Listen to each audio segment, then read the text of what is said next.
There is a number that separates people who build wealth from people who never start. It is not $1 million. It is not even 100,000. It is the first 10,000. And the reason it feels impossible to reach is not a personal failure. It is built into the math itself. Charlie Munger, Warren Buffett's business partner for over 4 decades, famously said the first 100,000 is the hardest, that a person should do whatever it takes to get there, because after that threshold, everything eases. The same principle applies at every scale. For most people starting from zero, the first 10,000 is where that battle actually happens.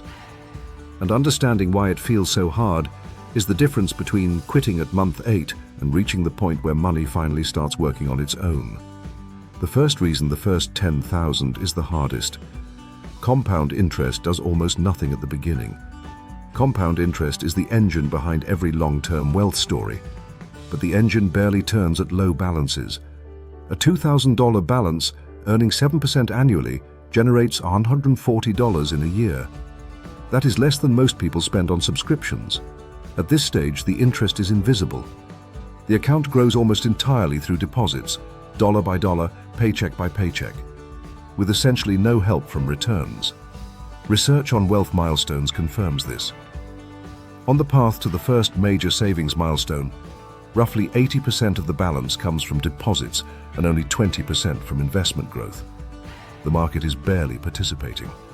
The saver is doing nearly all of the work alone, which is exactly why the early phase feels slow, discouraging, and endless. This flips completely at higher balances. Between the first and second 100,000, savings contribute only about 2/3 of the growth. Compounding covers the rest. Eventually, the annual return alone matches what most people can save in a full year of disciplined effort. The money starts doing the heavy lifting. But none of that is visible or available at the beginning. The beginning is pure manual effort. The second reason: the early years are psychologically brutal in a way nobody warns about. The greatest challenge of the early phase is not mathematical. It is psychological. Watching a portfolio grow by a few $100s after contributing thousands feels pointless. The progress bar barely moves. There is no visible reward for the discipline, no dopamine hit, no moment that feels like winning. This is precisely the phase where most people quit. Not because the strategy failed, but because the feedback loop is too slow to sustain motivation. The foundation is being laid exactly when it feels most like nothing is happening. Every wealth journey contains this silent stretch, and almost every person who built significant savings describes the same experience. The first milestone took the longest, felt the worst, and mattered the most. The third reason: the system is genuinely working against small savers. The math of the average household leaves very little room. The median full-time worker earns roughly $64,000 a year before taxes. Average household spending has climbed steadily year after year, absorbing most of each paycheck before savings can happen. The national personal savings rate has fallen to 3.9%, near the lowest levels of recent years. And for anyone carrying a credit card balance, the average rate of 21% actively destroys progress. Every dollar of debt cancels out the growth of many dollars saved. This is why the sequence covered in previous videos matters so much. High interest debt eliminated first. Savings automated before spending happens. A high yield account earning 4.5% or more instead of the 0.45% traditional accounts pay. None of these steps make the first 10,000 easy. They make it possible by stopping the leaks that would otherwise consume every dollar of progress. What actually changes after the first 10,000? And why the milestone matters far beyond the number itself. The first change is mathematical. At $10,000, a 7% return generates $700 a year. The first time the account produces something noticeable without any additional work. It is not life-changing money, but it is the first evidence that the system works, that money, once accumulated, generates more money. That evidence changes behavior more than any advice ever could. The second change is structural. $10,000 is a fully funded emergency buffer for most people. which means every dollar saved beyond it can go toward investing rather than safety.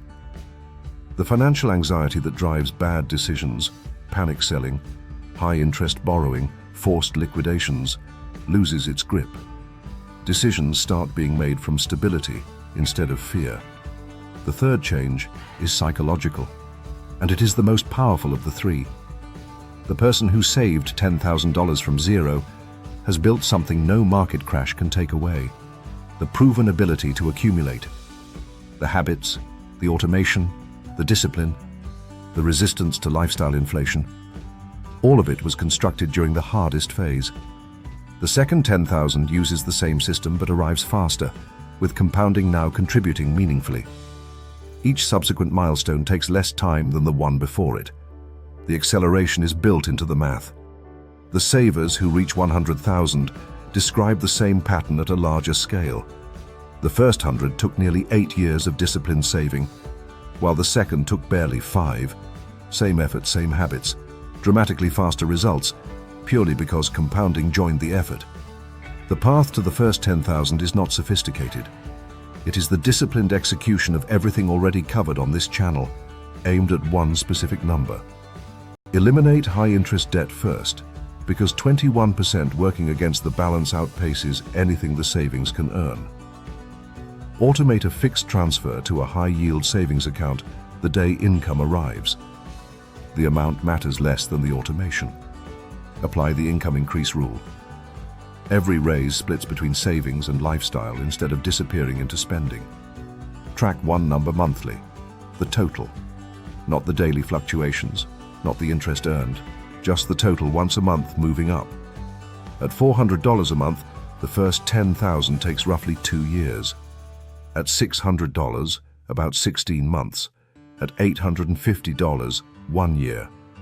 None of these timelines are exciting. All of them are achievable at a median income with the leaks fixed, and every one of them is faster than the alternative, which is starting over at zero again next year. The first 10,000 is the hardest money anyone will ever save. It is built almost entirely from discipline, with no help from compounding, no visible momentum, and no applause. And it is also the only milestone that builds the machine.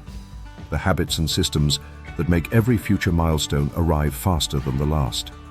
The people who never build wealth are rarely the people who could not. They are the people who quit during the phase where the math offers no reward. The phase that exists in every single wealth story ever told, including every one that ends with financial freedom.